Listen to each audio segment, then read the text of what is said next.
Can't believe we're actually doing this. I mean, you are the first guy who didn't ask for feet pics. It's a second date thing.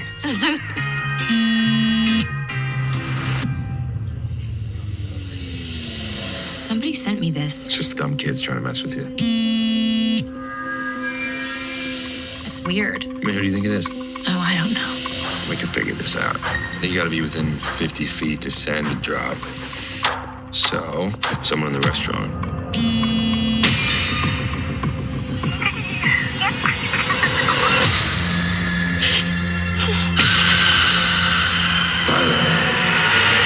Violet, everything okay?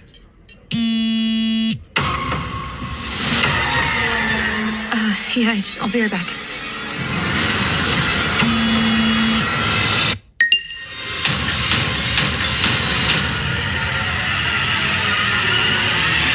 So, how's this date going?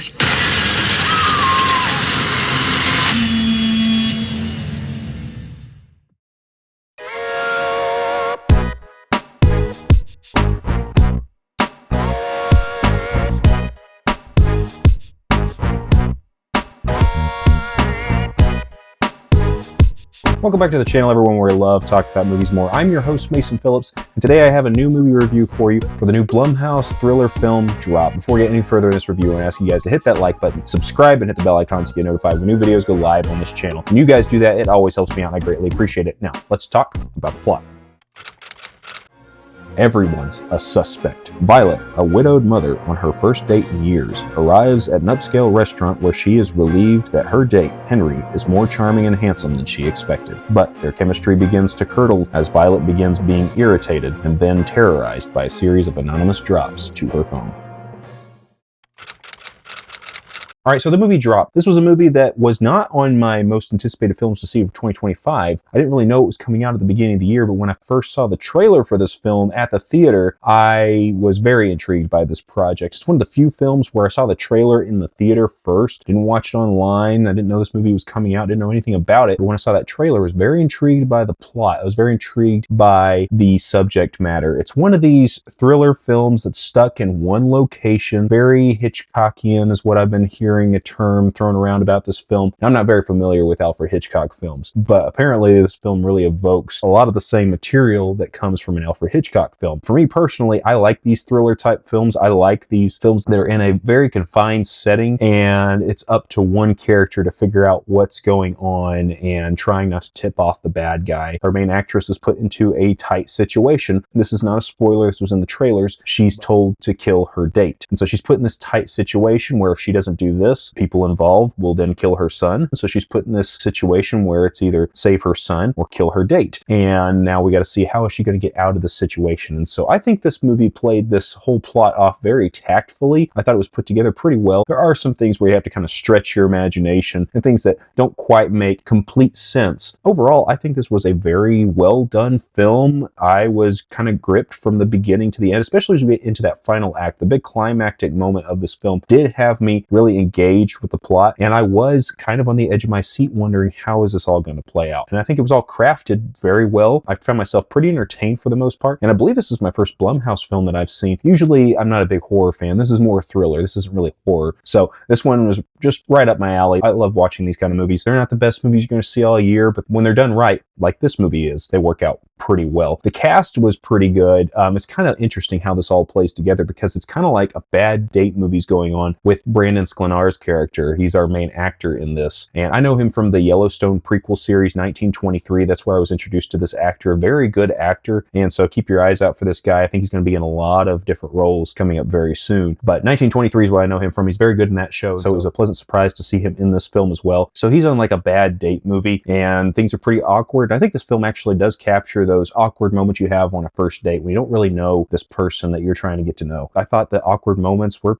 pretty realistic. And the great thing is it doesn't play against the other plot that's going on, the thriller plot. Everything that's going on with this woman and her son and the task that she's been given by our antagonist. So I think that these plots, they meld together pretty well, and we actually get into some pretty deep stuff as we go further further on into the plot. So there's more than just what's on the surface. They actually do dig into some stuff that's going on personally with these characters. Another thing that I thought was a little weird, but actually kind of worked in the film's favor, the drop concept. Our lead actress is getting airdrops throughout the film, being taunted by the people threatening her son. And I think it all really worked, because if we were locked into that concept for the entire film, I don't think it would have worked out as well. We kind of would have been stuck. I think the film would have been pretty constrained as far as what it could do through the plot. And so we do kind of break out of that as we get into the second act, but then it's all about who's behind everything. Who within this restaurant, within this bar, this one setting, who is actually responsible, who's calling the shots. And the movie does a good job about kind of throwing you off about who's really behind everything. So that's another thing that really worked in the film's favor, was who is really behind these airdrops at the beginning, who's the one calling the shots, who's texting her, who's messaging her and giving her all these commands. And I think that all worked out pretty well. Who you might think is the villain, the culprit, isn't really the culprit. And is it more than just one person? Is it multiple people? It does keep you guessing, and it keeps you on your toes. Now, it's not perfect, and I'll get into that in the mixed and negative aspects of this film, but I think that all worked pretty well. So the whole setting and the plot was pretty gripping. And I think for a basic thriller film, it does some things that are pretty interesting with the camera work, with the cinematography, and stuff that I haven't seen in a film like this before. So I will give this film props for that, for being kind of unique and different from other films that have been made like this in the past. Overall, those are my thoughts on what was good about this movie. So let's move on to what was mixed about Drop.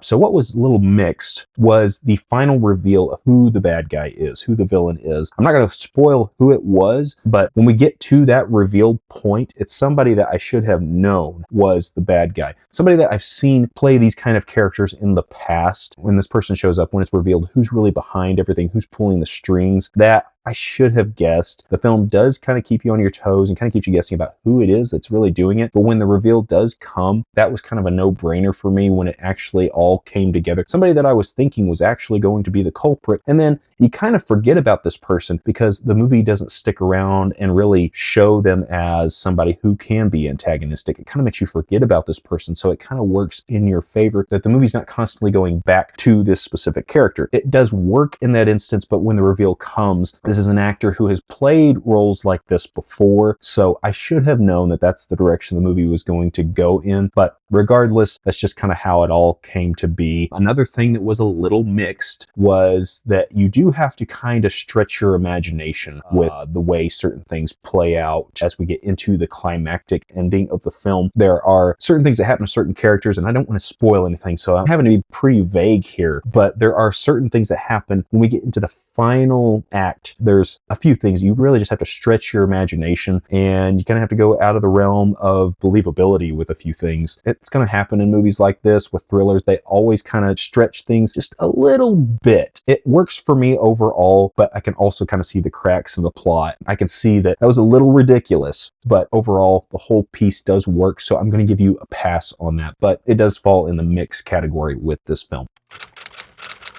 What was bad about Drop was if you don't like these kind of movies, or if you just can't stretch your imagination to the extent of unbelievability that they push in this film, it could be an issue for you. It was mixed for me, but now we're going into what could be bad for other audience members. I had nothing that was really outright bad, except for maybe one character. We'll get into that a little bit later. You have to accept this is the kind of movie you're going into. It's a thriller set in one location where you do have to kind of stretch your imagination and accept that certain things are just happening. And nothing that's overly ridiculous, but you do just kind of have to accept that certain things are going to happen throughout the plot, and it's just going to unfold the way that it does. And then with the final reveal of who's really in charge of everything, they kind of go on and they do the spiel about just revealing everything that they've done, why they're doing everything. And it's one of those instances where it's like you gave away everything. You tipped your hand pretty hard here, and you thought you were going to get away with everything, but you didn't. That's an issue I have with films like this. When the final reveal comes of who's really in charge of everything, it does kind of leave you wanting a little bit more. And I thought that the big final reveal was a little wanting, a little lackluster. I think the film could have used some work there. And then we get into the final climactic ending of the film where everything kind of comes to a head. I just don't know if I can accept the reality, what they were pushing in this film. I've kind of repeated myself on this, but there's just a point where you have to stretch your imagination through this film. That can work at times. Sometimes it pushes the envelope just a little too far, and